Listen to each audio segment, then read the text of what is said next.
அப்படி முதலில் நாம் பார்க்க இருப்பவர் திருநீலகண்ட நாயனாரினுடைய மனைவி. இப்ப திருநீலகண்டர் இருக்காரே, அவர் தன்னுடைய இளமை வேகத்தால தவறு செஞ்சிடறாரு. போகாத இடம் சென்று வந்து விடுகிறார். இதை அறிந்த அவருடைய மனைவிக்கு ரொம்ப வருத்தம். தன்னுடைய கணவனிடம் எம்மை தீண்டுவீராயின் திருநீலகண்டம் அப்படின்னு சொல்லிட்டாரு. இப்ப அந்த மூங்கில் அப்படிங்கிறது எதையுமே கடத்தாது. அதனால் அந்த மூங்கில் தண்டை பற்றி கொண்டு மூழ்கி எழுகின்றனர். நிறைவுல சிவபெருமான் ஐம்புலனால் வென்றீர் அப்படின்னு சொல்கிறார். மிகப்பெரிய ஒரு பாக்கியம் அவர்களுக்கு கிடைக்கிறது. நிறைவெனப்படுவது மறை பிறர் அறியாமை என குறிப்பிடுகிறது கலித்தொகை. ஒரு நிறைவு என்ன? தனக்குள்ள நடக்கிறது வெளியில தெரியாம இருக்கிறது அப்படிங்கிறது தான் நிறைவு. அந்த நிறைவு மாறாமல் வாழ்க்கையை நடத்தியவர்கள் தான் இவர்கள். அதனால் நிறைவுல வென்ற ஐம்புலனால் மிக்கீர் அப்படிங்கிற ஒரு அற்புதமான பேரு திருநீலகண்டருக்கு கிடைக்கிறது.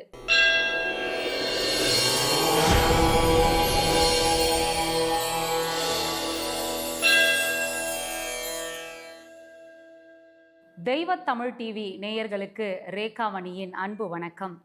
சேக்கிழார் பெருமான் இயற்றிய பெரிய புராணத்தில் வெளியில் தெரியாத வேர்களாக இருக்கக்கூடிய பெண்களை பற்றி ஒவ்வொரு நாளும் சிந்திக்க இருக்கிறோம். பெண்ணின் பெருந்தக்க யாவுள என்று குறிப்பிட்டிருக்கிறார் வள்ளுவ பெருந்தகை. கற்புடைய பெண்டீர் கடவுளையும் ஏவல் கொள்வர், இயற்கையையும் ஏவல் கொள்வர். ஒரு பெண் கடுமையான தவம் இருக்க வேண்டும், காட்டில் சென்று தனியாக இருந்து கடுமையாக தவம் இருக்க வேண்டும் என்கின்ற அவசியமே இல்லை. தன்னுடைய ஐம்புலன்களையும் அடக்கி பெண்கள் இருக்கக்கூடிய தவமானது மிகப்பெரிய தவத்திற்கு சமமாக பார்க்கப்படுகிறது. அதனால்தான் நங்கையர் மனத்தவம் நவிலர் பாலதோ என குறிப்பிட்டார் கம்பர். சேக்கிழார் பெருமான் பெரிய புராணத்தில் 63 தனியடியார்களை பற்றி குறிப்பிட்டிருக்கிறார். அந்த தனியடியார்களில் 3 பெண் அடியார்களும் உண்டு. மற்ற நாயன்மார்களினுடைய சிவத்தொண்டிற்கும் இறை தொண்டிற்கும் ஏராளமான பெண்கள் துணை புரிந்திருக்கின்றனர். மனைவியாகவோ, மகளாகவோ, தாயாகவோ, சகோதரியாகவோ, பணிப்பெண்ணாகவோ ஒரு பெண்ணினுடைய பங்கு அந்த நாயன்மாரினுடைய சிவத்தொண்டிற்கு மிகவும் உறுதுணையாக இருந்திருக்கிறது. பெரிய புராணத்தில் பெண்கள், இந்த வரிசையில இன்று நாம் காண இருக்கக்கூடியவர் திருநீலகண்ட நாயனாரினுடைய மனைவியார். தனியடியார்களில் முதல் அடியாராக வைத்து போற்றப்படுபவர் திருநீலகண்டர். சேக்கிழார் பெருமான் ஒரு நாயன்மாரினுடைய மனைவியின் பெயரை குறிப்பிட்டிருக்க மாட்டார். வேறொருவரினுடைய மனைவியின் பெயரை எப்படி தான் சொல்வது என்கின்ற ஒரு எண்ணம் அவருடைய மனதில் எழுந்திருக்கிறது. அவர் மனைவியினுடைய பெயரை தன் வாயால் தான் சொல்வது கூட மரபாகாது என்று எண்ணியவர்தான் தெய்வ சேக்கிழார். அதனால் நாயன்மார்களினுடைய பெயரை சொல்லி அவரின் மனைவி என்றோ அல்லது அவர்கள் பிறந்த பகுதியை வைத்து இந்த பகுதியில் பிறந்தவர் என்றோ குறிப்பிட்டிருப்பார். அப்படி முதலில் நாம் பார்க்க இருப்பவர் திருநீலகண்ட நாயனாரினுடைய மனைவி. இப்ப திருநீலகண்டர் இருக்காரே, அவர் தன்னுடைய இளமை வேகத்தால தவறு செஞ்சிடறாரு. போகாத இடம் சென்று வந்து விடுகிறார். இதை அறிந்த அவருடைய மனைவிக்கு ரொம்ப வருத்தம். தன்னுடைய கணவனிடம் எம்மை தீண்டுவீராயின் திருநீலகண்டம் அப்படின்னு சொல்லிட்டாரு. ஏனைய எல்லாம் செய்து உடல் அளவில் மட்டும் உடன் உறைவு இசையார் என சேக்கிழார் பெருமான் குறிப்பிடுகிறார். ஒரு மனைவி கணவனுக்கு என்னென்ன கடமைகளை எல்லாம் செய்யணுமோ எல்லா கடமையையும் அவங்க செய்யறாங்க. ஆனா உடல் அளவில் மட்டும் கணவனை விட்டு விலகி இருக்கிறார். எம்மை தீண்டுவீராயின் திருநீலகண்டம் அப்படின்னு சொல்லிட்டாங்க.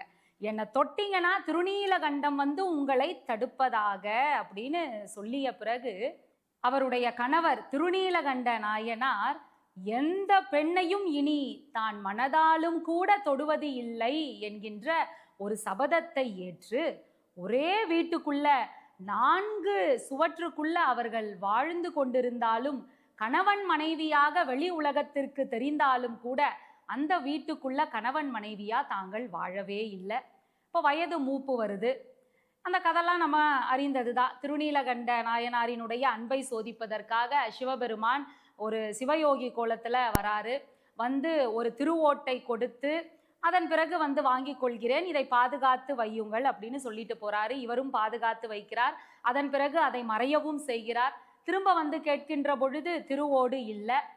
மகனை கூப்பிட்டு நீரில் வந்து மூழ்கி எழுமாறு கேட்க மகன் இல்லையே, மனைவியோடு அவர் வாழவில்லையே, எப்படி மகன் இருப்பான்?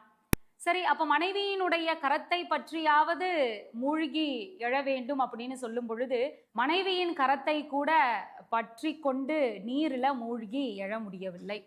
காரணம் அந்த ஒரு சபதம், மனைவி போட்ட அந்த சபதம் தான். இப்ப இவங்க வெளி உலகத்திற்கு கணவன் மனைவியாக வாழ்ந்து கொண்டிருக்கிறார்கள். இப்ப நம்ம வீட்டில் ஒரு பிரச்சனை அப்படின்னா உடனே பக்கத்து வீட்டுக்காரங்களுக்கு தெரிஞ்சிரும். அது நல்லதா அப்படின்னா அது நல்லதல்ல. சிறந்த குடும்பத்தை நடத்துகிறவர்கள், சிறந்த இல்லத்தரசியாக இருப்பவர் பக்கத்து வீட்டிற்கு கூட தன்னுடைய அந்த நிலைமை தெரியக்கூடாது அப்படின்னு வாழ்பவர். அப்படி வாழ்ந்தவர் தான் திருநீலகண்ட நாயனாரினுடைய மனைவி. நிறைவுல மூங்கில் தண்டினை பிடித்து கொண்டு நீரில் மூழ்கி எழுகின்றார் திருநீலகண்டர். இப்ப அந்த மூங்கில் அப்படிங்கிறது வந்து எதையுமே கடத்தாது. அதை போல இவர்களுக்குள்ள இருக்கின்ற அந்த உணர்ச்சியையும் அந்த மூங்கில் தண்டு கடத்தாது. அதனால் அந்த மூங்கில் தண்டை பற்றி கொண்டு மூழ்கி எழுகின்றனர்.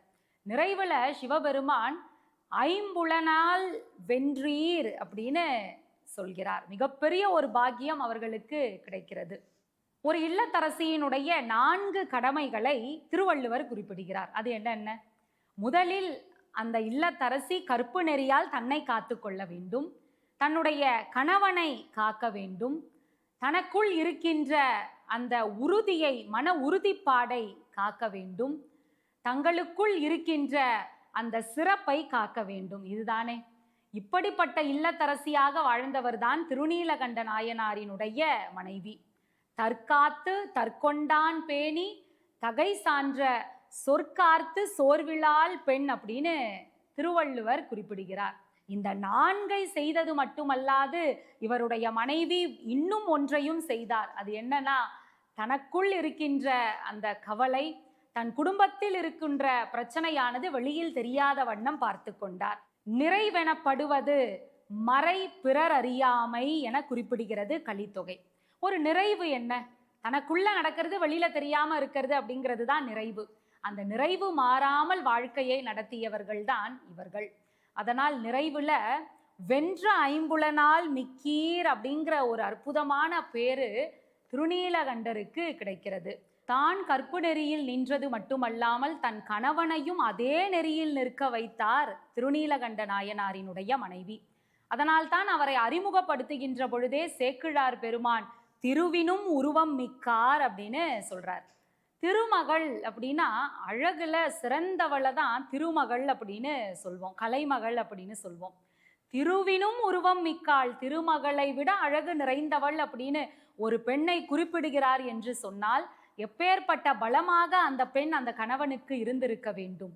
அருந்ததி மிக்க கற்பினை உடையவள் அப்படின்னு ஒரு இடத்துல குறிப்பிடுகிறார். கற்புரு மனைவியார் என சேக்கிழார் பெருமான் குறிப்பிடுகிறார். இப்போ ஒரு பெண்ணுக்கு கணவன் இல்லை அப்படின்னா அந்த பெண் புலனின்பங்களை அடக்கி வாழுதல் சாதாரண விஷயம் இல்லை. கணவன் வெளியூருக்கு சென்றிருக்கின்ற சூழலில் ஒரு பெண் புலனின்பங்களை அடக்கி ஆண்டு கொண்டிருக்கிறாள் என்று சொன்னால் அதுவும் கூட பெரிய விஷயம் இல்லை.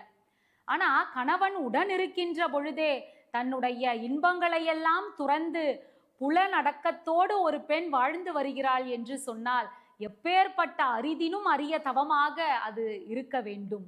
அதனால்தான் வென்ற ஐம்புலனால் மிக்கீர் என நிறைவில் சிவபெருமான் அவர்களை ஆட்கொள்கின்ற பொழுது குறிப்பிடுகிறார். சிற்றின்பத்தில் துளைத்த கணவனை அதிலிருந்து மீட்டு கொண்டு வந்து பேரின்ப வெள்ளமாகிய சிவன் உலகம் கிடைப்பதற்கு அற்புதமான வழியை ஏற்படுத்தி தந்தவர் திருநீலகண்ட நாயனாரினுடைய மனைவி. இப்படி ஒவ்வொரு நாயன்மாரினுடைய சிவத்தொண்டிற்கும் அடியார் தொண்டிற்கும் பின்புலமாக ஒரு பெண்ணினுடைய தொண்டும் மிக அற்புதமாக இருந்திருக்கிறது. அவர்களை பற்றி ஒவ்வொரு நாளும் நாம் தெரிந்து கொள்ள இருக்கிறோம். மீண்டும் வேறொரு நாள் சந்திப்போம். அதுவரைக்கும் உங்களிடமிருந்து விடைபெறுவது ரேகாமணி. மேன்மைகொள் சைவ நீதி விளங்குக உலகமெல்லாம். திருச்சிற்றம்பலம்.